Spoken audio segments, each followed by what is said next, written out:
What's good, y'all, bro? Happy New Year. I hope all y'all had a good ass New Year's. Feel me? I was turned. Hey, man, we was in the club teed up. Come on, man. Look. Yeah. 2, 1. Look. Teed up. Going stupid. Going stupid. Yeah. Stop playing with me, bro. Yeah. Doing handstands and shit, bro. What the fuck? What the fuck?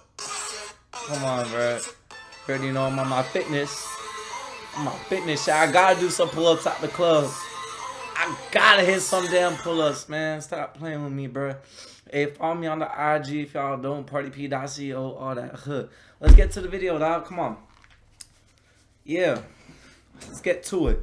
This is what a $25 million a year salary looks like Goddamn. versus a $25,000 a year salary. About 20% of Americans live on this amount of money or less. I want to show you. Bruh, 25% of Americans, 20% of Americans live off 25K. What the fuck? Bruh, that's like, bruh, I live below my means. And I spent at least double. At least double. 25K is like rent, bro. How do people eat, bro? It's so crazy to me that people actually like make that much in a year. It's so crazy. Like, people are out here struggling, bro. If you like that, bro, you gotta get an extra job. You gotta do something. You gotta start grinding. Get up off your ass for real. Like, shit, if I had 25K a year, if I was getting 25K a year, I'm eating one day and I'm not eating for 2 days. Then I'm eating one day, I'm like, bitch, I'll get a bowl of ice and some water, bro. I'm saving all my money to invest because ain't no way I'm finna struggle. The lifestyles of people who make this much money versus this much money and everything in between. The reason I want to look at these differences is because of this graph. It's going up, which is a problem.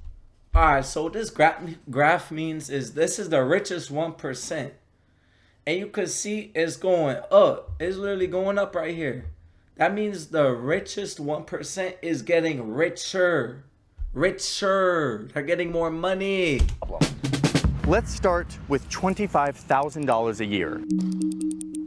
All right, so let's say my name is George. I live in Atlanta, Georgia. I am single and I have no kids. And I'm looking for a job. After some searching, I found this job as a security guard at a TV studio in downtown Atlanta. It'll pay me $12.50 an hour, which is quite a bit more than the minimum wage of $7.25 an hour.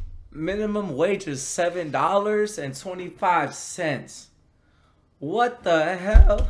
Let's assume I work 40 hours a week, and I work every week except 2 that I set aside for holidays, sickness, and vacation. This means I make $25,000 a year. At this level, around 29% of Americans earn as much or less than me. So how will I spend it? This comes out to be just over $2,000 a month that I have to spend. I gotta pay taxes. That brings me down to $1,764 to live on this month. To calculate this next part for this income and all of the incomes we're looking at, I used some data from the US Bureau of Labor Statistics that shows that people in this income bracket spend about 41% of their pre-tax income on housing. I've got about half of your income already gone. Look at that. Half of your income is gone to housing. Look at that, bro. Like, that's crazy. You really gotta turn up. Pre-tax income on housing. I've got about $850 for all my housing expenses. That's nearly half my after-tax budget. I'll definitely be renting instead of owning a house at this budget. A lot of landlords these days require you to earn 3 times more the monthly rent. Landlords is requiring first month, last month, and security deposit. So if the rent is $1,500, they want $1,500 first month, $1,500 last month, $1,500 security deposit. You have to come up with all that. So I'm probably gonna need roommates if I'm gonna get approved for an apartment. All right, Definitely need roommates. I really can't afford to live downtown, so I'm gonna look. Hey, bro, I ain't gonna lie, bro. If I was making 25K a year, I wouldn't even live nowhere. Bro, I live in my car. To be real, like, why would you want to spend $800 a band, whatever? Bro, buy an RV. Live in a RV, live in a car, cause like a year or 2 spending on rent when you're this broke, you're just letting money go. You might as well get a car, live in that bitch, get an RV, thug it out, you feel me? in the outskirts. And I found this place right outside the city. This is gonna work and it's within my budget for rent and utilities. So how am I gonna get to my job, which is in downtown Atlanta? That's 20 minutes away from where I live. And like most American cities, there's not great public transportation here. Nope. So I'm gonna need to have a car. Let's just say you need a car nowadays. There's no way like you can't get nowhere without a car, because like most of the time you're gonna spend most of your money getting an Uber there, getting an Uber back. You can't leave or go wherever you want. Sometimes they're not available. Like, it's just so ideal for you to get yourself your own car. That's it. That's what my opinion. In this assumption, and it's kind of a big assumption, that I already have a car. Yeah. And let's assume it's this car. It's a 2004 Toyota. And for everyone thinking like, oh, I need a 20, 30K car. I need something new. I need this, that, bro. If you really save up your money, you could get some nice shit for like $1,500, $2,000, $3,000 max. You really don't gotta break the bank with a car just to get you from point A to point B. You don't need no flashy shit. All you gotta do is save up at least $2,000, get you something that's running good, point A, point B, get you some money, and that's it. You're gonna save way more money than taking Ubers. Trust me. Solera that I got on Facebook Marketplace. Lower income Americans spend more on their income for transportation than any other segment of the population. The data we'll use says about 15% of pre-tax income is spent on transportation. So that's $313 for gas, insurance, parking, and saving up for maintenance and repairs. We gotta be pretty careful about how much extra driving we do and hope that no big maintenance issues arise. According to this BLS data, I spend about 15% of my income on food. That includes both groceries and eating out. That's $313 a month for food. A lot of people think that this income bracket just goes to McDonald's all of the time, but the reality is the average order amount at McDonald's is between $7 and $8, so that will not get me through the month. That will get me through 13 days worth of food. So I gotta go to the grocery store. Unfortunately, in most lower income areas in this country, there aren't a ton of grocery stores, and the ones that are available are much less likely to carry fresh produce or other nutritious food. So I'm gonna see what I can do by stocking up on beans and rice, peanut butter and jelly, Wonder Bread, Top Ramen, freezer meals. For fresh options, I'll be looking at potatoes and some of the cheaper produce, and no eating out, or rarely, occasionally, on special occasions. No, sir, do not eat. If I do, I'll be looking at the value menu at a fast food restaurant. I'll be looking for discounts, checking every price in the convenience store. Okay, but wait, don't I get government assistance for food, like food stamps? So from my research, I can see that to get government assistance, I need my savings account to be less than $2,000. Check. My income needs to be lower than $19,578. And I make $25,000, so nope, I don't qualify. Okay, so we've covered our basic needs of housing, food, and transportation, but I still have a lot of expenses. We hear a lot about healthcare being a massive personal cost in the US, but what does that actually look like? Georgia's Medicaid website says that I qualify for government help, but even with that, I will be paying around 10% of my income on health-related expenses like medicine, doctor visits, getting care that isn't covered by this government insurance. This is one of the reasons why people in my income bracket live around 7 years less than the richest Americans. After all these main expenses, I'm left with... Hey man, your health is your wealth, man. If you eat healthy, you work out, you're gonna live way longer. That's why everyone that has money could afford organic foods. They could have extra time to work out. This is really what you grinding for, to make money so you have freedom and you could get good food, make yourself good food, take care of your body. That's how you live longer. Your health is worth way more than anything. A small amount of... That's why people that don't have that much money, their health is bad. Getting McDonald's, some quick shit. I understand. This is why you have to make more money. Money for everything else. And there's a lot more that I need to spend just to live. Laundry, internet connection, cell phone. Conservatively, that adds up to $105, not taking into account the overcharges and hidden fees. Like, you're starting to see what's happening here. This doesn't add up. Entertainment, fitness, and travel just isn't feasible. I have no emergency savings, no rainy day fund, and live in stress of an unexpected car repair, a health emergency. Any of these unexpected charges could be a major setback. I'm probably gonna have to join the huge number of Americans that rely on debt to get through the month, whether that's credit card debt or short-term loans with high interest rates. Maybe I'll need to move back in with my parents or take on a second job. Maybe I'll start driving Uber or DoorDash. But what's clear is that my full-time job, which pays much more than the minimum wage, is still not enough to make it through the month. I'm gonna pause the video really quick. I'm excited about... No, sir, you gotta get a second job, bro. Like, as you can see, you're definitely not gonna make it with one job. Definitely not.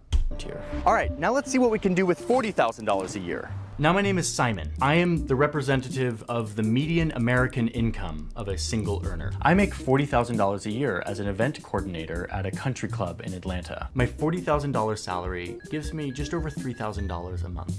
After federal and state taxes, I'm left with just under $2,700.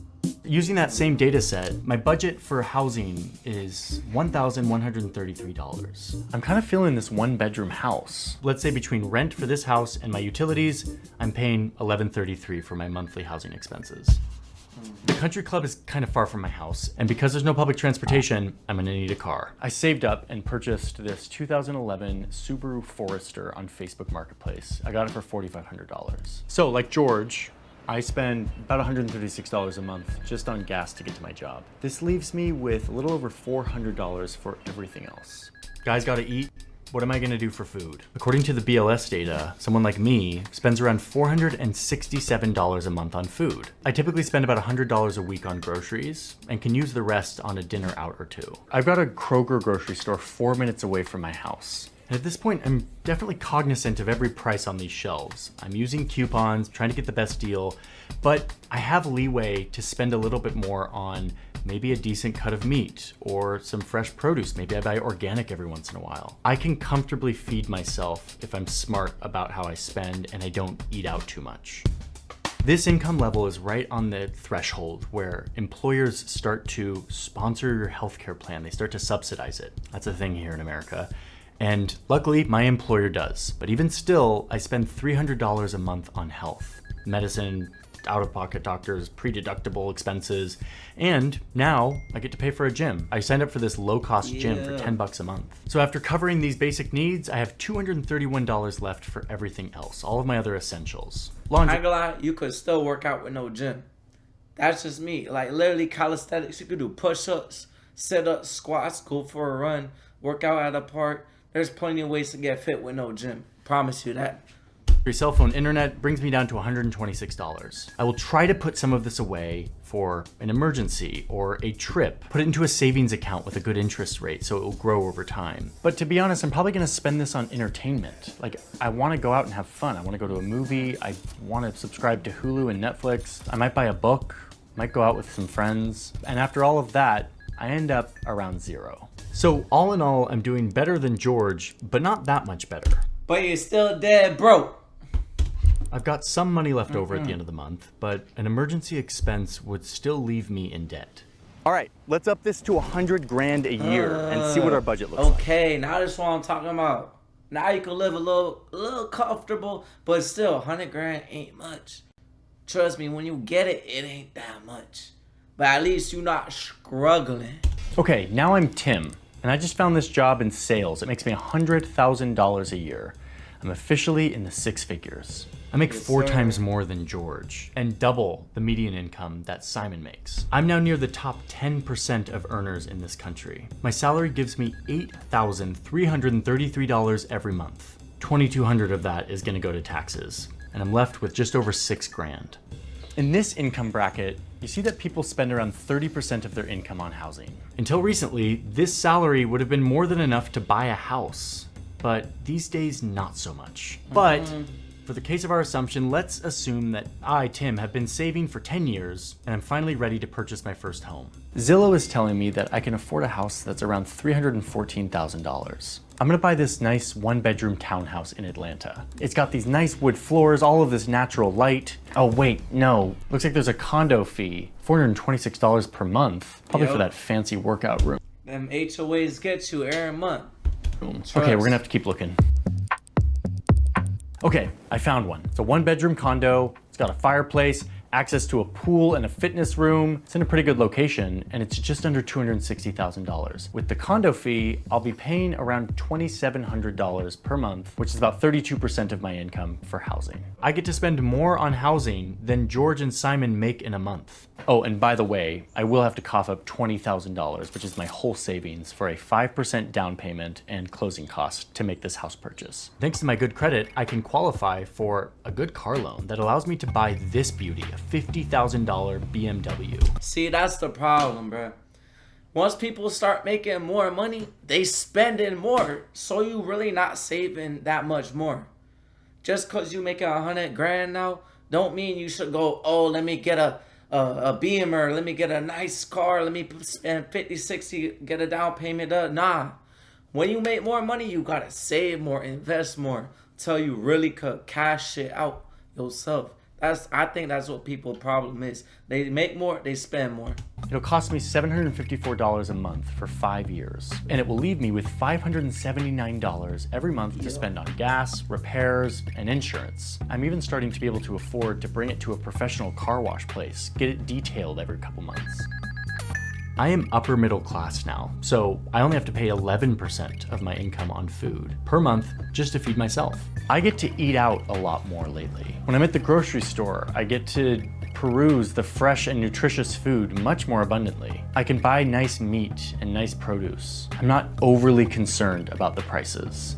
And lately, since meal delivery apps have become more common, I'm ordering DoorDash like once or twice a week.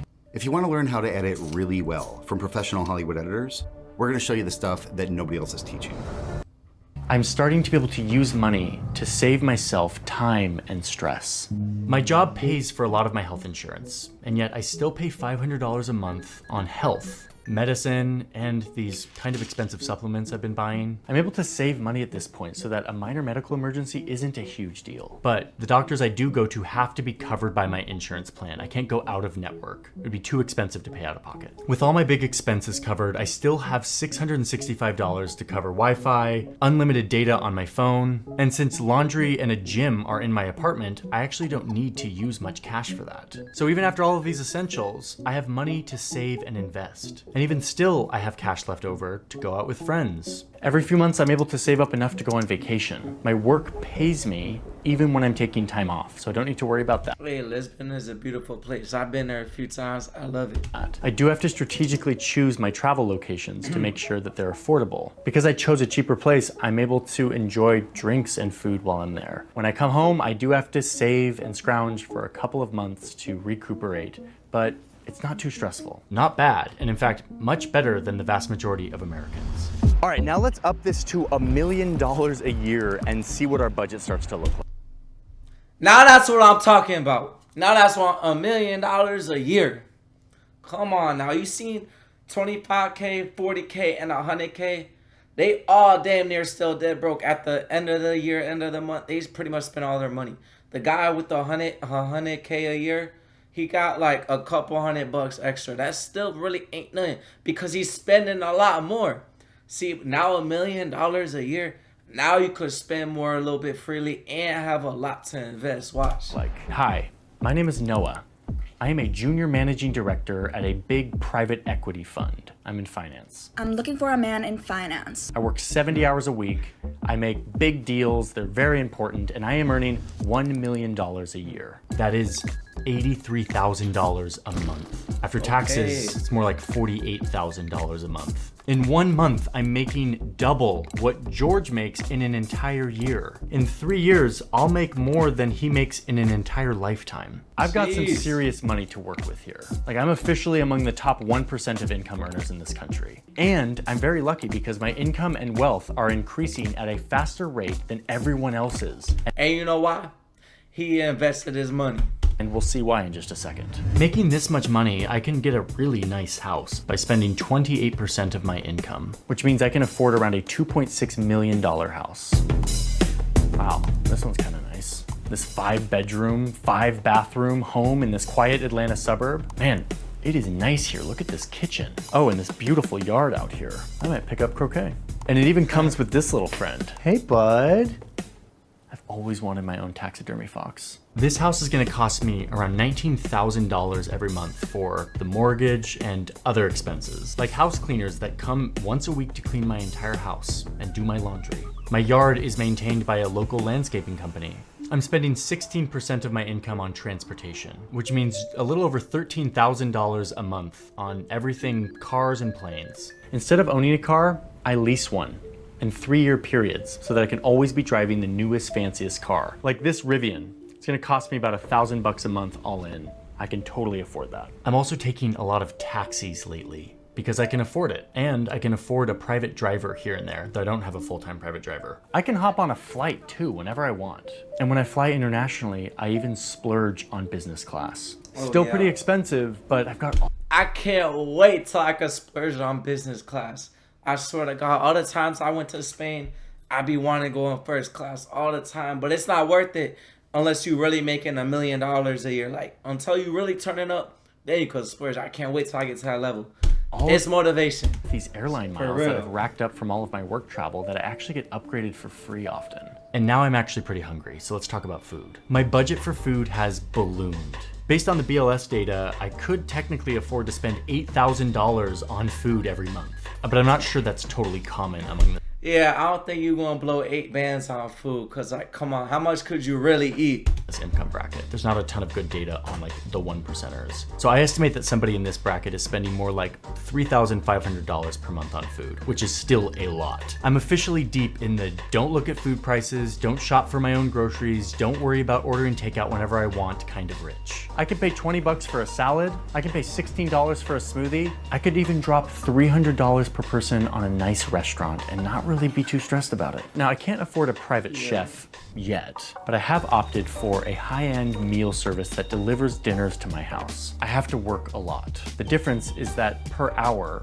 my hours are much more financially valuable. George, Simon, and Tim all had to spend a lot of their hours cooking and cleaning and traveling around, but I can just pay to get a lot of that time back. I could technically afford to spend $4,000 a month on health, but again, we estimate that it's a little bit lower, more like $2,500, which would still mean a totally different healthcare world. I can go to any doctor, I can pay for a therapist out of pocket, I can easily afford to see a specialist for any kind of preventative care, physical therapy, elective surgeries, even stuff that isn't covered by my very good insurance. I can pay for it. I can pay out of pocket, and it's not too crazy for me. And even though I have a gym in my house because I converted one of the many rooms into a gym, I actually pay for another nice gym membership at this luxury spa and gym so that I can use their hot tub and sauna. I also get in on their personal trainers who are really great. I recently signed up for this fancy doctor's office where I pay a monthly fee and I never have to wait more than 10 minutes in the waiting room. Remember, my time is extremely valuable. And this is one reason why my life expectancy is way up here. I'm probably gonna live 7 or 8 years longer than George. Laundry, cell phone bills, Wi-Fi, these are all negligible costs for me. I'm left with at least $10,000, and it could be way more if I reduced some of these assumptions, like spending thousands of dollars every month on food for just me. So what do I do with all this leftover money? Well, I do have a semi-complicated investment portfolio that I love to talk about. My money is in the stock market, 24/7, growing, compounding into more and more wealth. It allows my wealth to grow much faster than those who don't have extra money to invest. I go on vacations. Look, thing about the stock market is so beautiful because you could just throw your money into big companies, you know, because at the end of the day, the whole world runs off the stock market. You use your phone, Apple, you use Facebook, Instagram, ads, Google, literally YouTube. Like, everybody uses the stock market in some type of way, so it's always gonna grow over time. So no matter how much money you put in money you don't need right away, it's gonna grow. That's why he could put like 5, 6, 7, 8K a month in the stock market and just let it grow. Over the years, he's gonna turn up.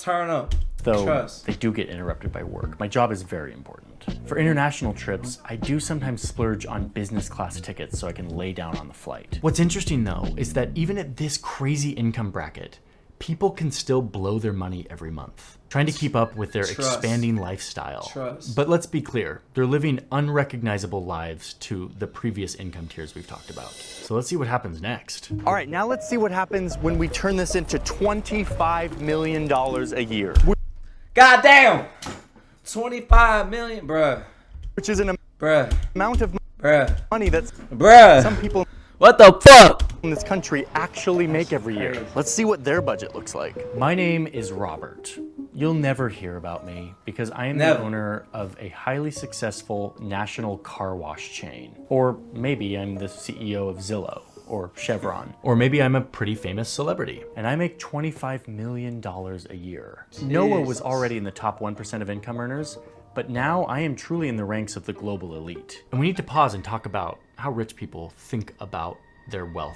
At this point, we have to start to rethink money because people at this income bracket think less about their yearly salary and more about the total value of all of the stuff they own, their net worth. Most of my pay is in stocks, not cash. I spend money knowing that I have all of these assets that I could sell if needed, even if it doesn't come to me in a paycheck every month, which is actually really great because I'm not taxed on this stuff unless I sell it for cash. And even then, I'm taxed at like 15 to 20%, which means that in a lot of years, my tax rate will be less than Tim, who makes $100,000. I'm paying less of my income in taxes than he is. This is how the rich get richer, fam. This is very good for my net worth. So let's see what I can buy.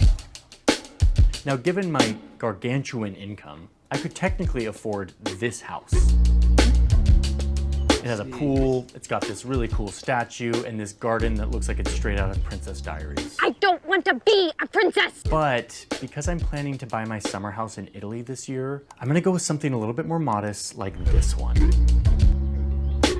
I really like this house. The doorknob in the shape of someone's hand, the animal print details, the golf room. I love this golf room. I mean, what can I say? I'm Robert. I'm an eccentric boy.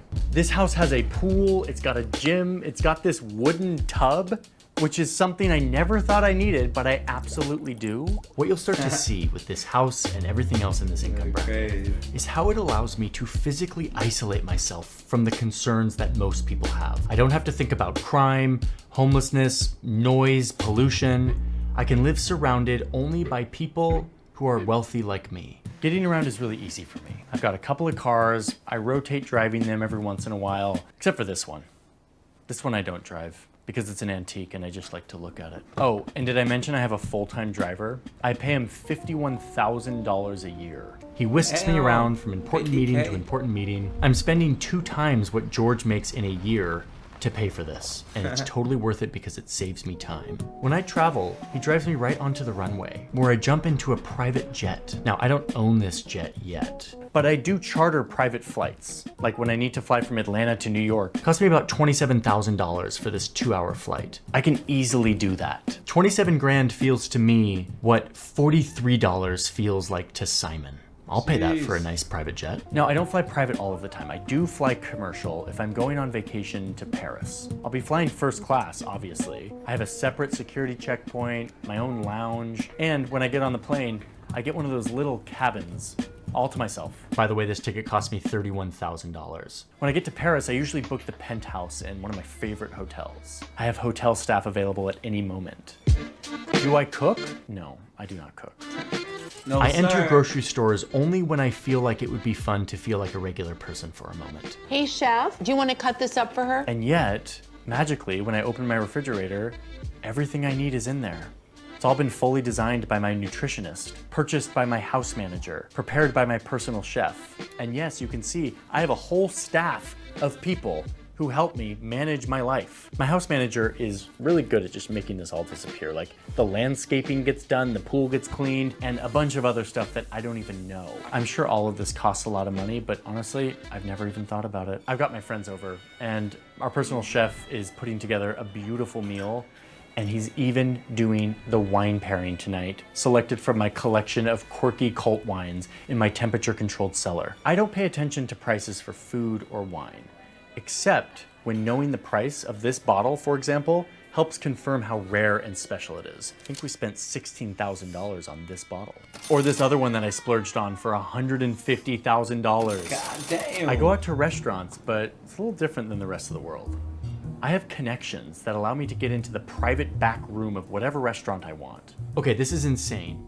And while these costs are very feasible for someone who makes $25 million, Not everyone who earns this much money lives like this. In fact, a lot of super rich people are incredibly frugal, making their high earnings that much more impactful because they can get rich much faster. But what we see with Robert is that you actually could spend this much money on food and housing given your income, and many do. So in addition to my nutritionist and chef, I have a personal trainer and health coach who comes to my house every day and guides me through my workout. He even travels with me to keep me exercising while I'm on the road. I have a private doctor who is on call, who comes to my house. I pay her 20 grand a year just to be on call. She's available, and she'll come do whatever I need, like a quick steroid shot to my. To get started in data analytics, you don't need previous experience or a degree. The Google Data Analytics Certificate will my bum knee before I play a game of tennis. much. My healthcare is mostly preventative. I get all the scans and tests and routines done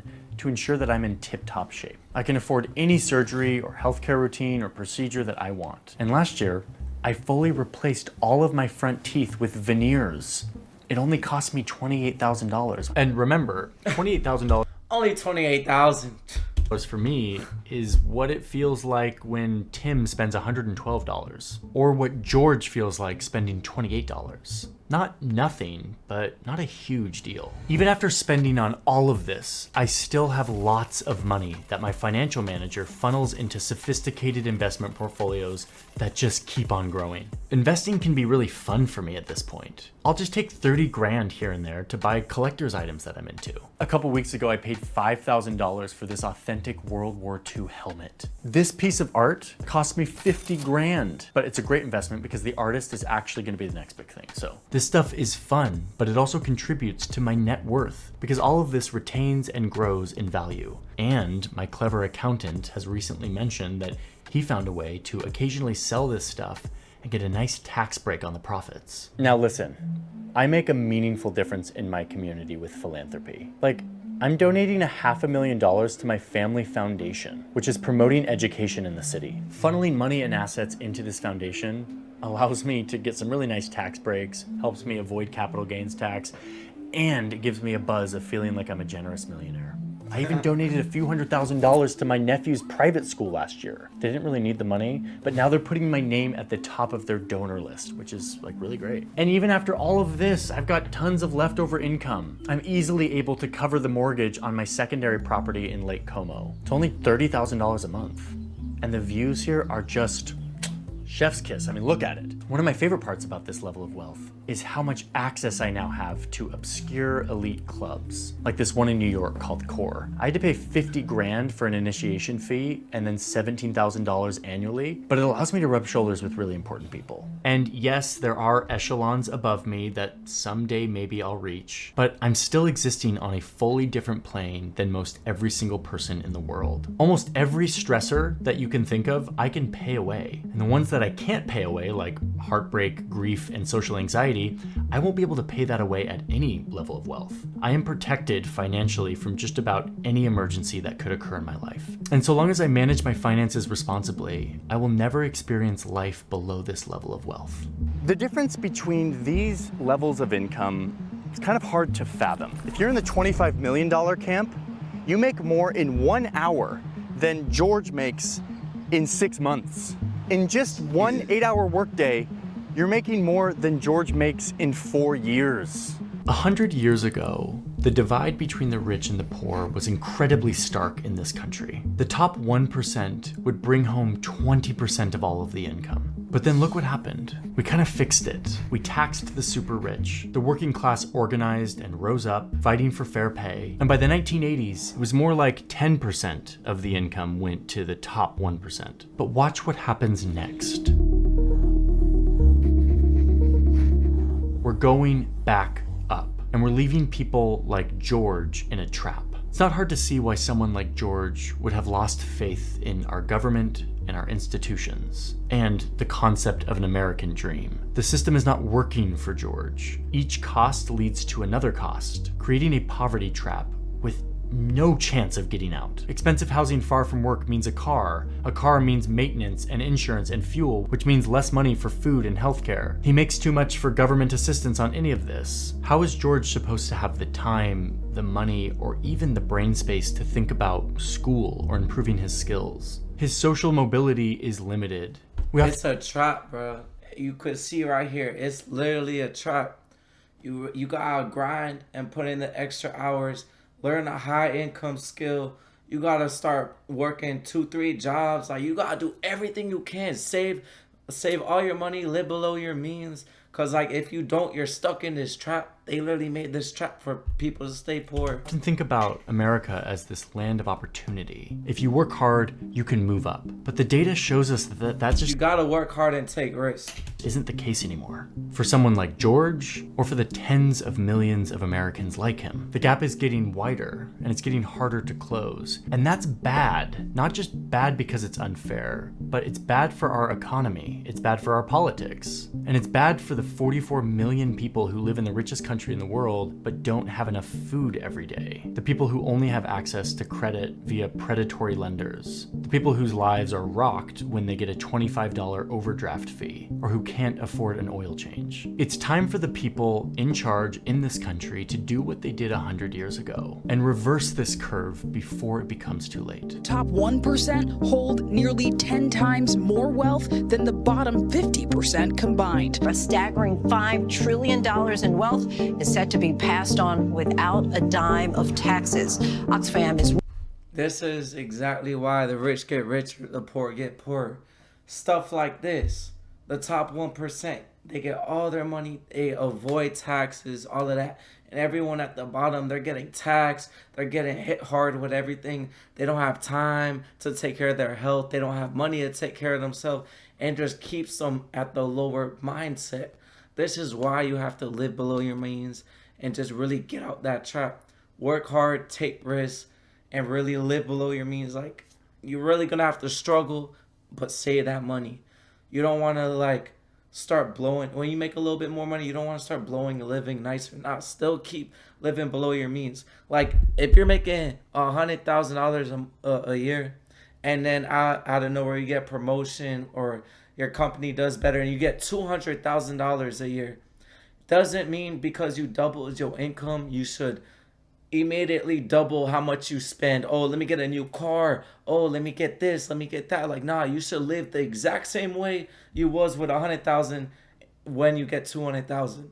I think that's just everyone's problem. When they make more, they spend more. You gotta save and keep investing, no matter how much you make. Oh God, bro. So really, this is the whole point of the video, so I can put y'all on, see like what's really happening, what you need to do to get rich. It's so important to lock in the next 4 years and get rich. And really, that's what I'm gonna be doing with the stock market. I'm gonna be trading, long-term investments, getting in crypto, all of that. And I got a Discord in there, and I'm gonna put everything I do in my Discord. All the trades I get, everything I learn, crypto, everything, all of it, all and above. And instead of me trying to charge some crazy $1,000, $2,000, $2,500 fee to get lifetime, I only do $20 a week. You can literally spend $20, join my Discord, get all the knowledge, see what I'm doing, and you could leave or you could stay. But really, you could catch my live trades and make almost a whole month worth of my Discord plus profit if you catch one good trade. And it's really good. If you don't really have money to invest in yourself, you're not really going to grow. If you think spending $20 to invest in your knowledge and try to learn a high income skill is too much, then you're going to stay broke forever, because you're going to spend $20 on a vape. You're going to spend $20 to drink, smoke. You're going to spend way more anyway. You might as well spend it to invest in yourself and learn how to make more. All right, y'all. I'm out. I'm going to catch y'all. Love.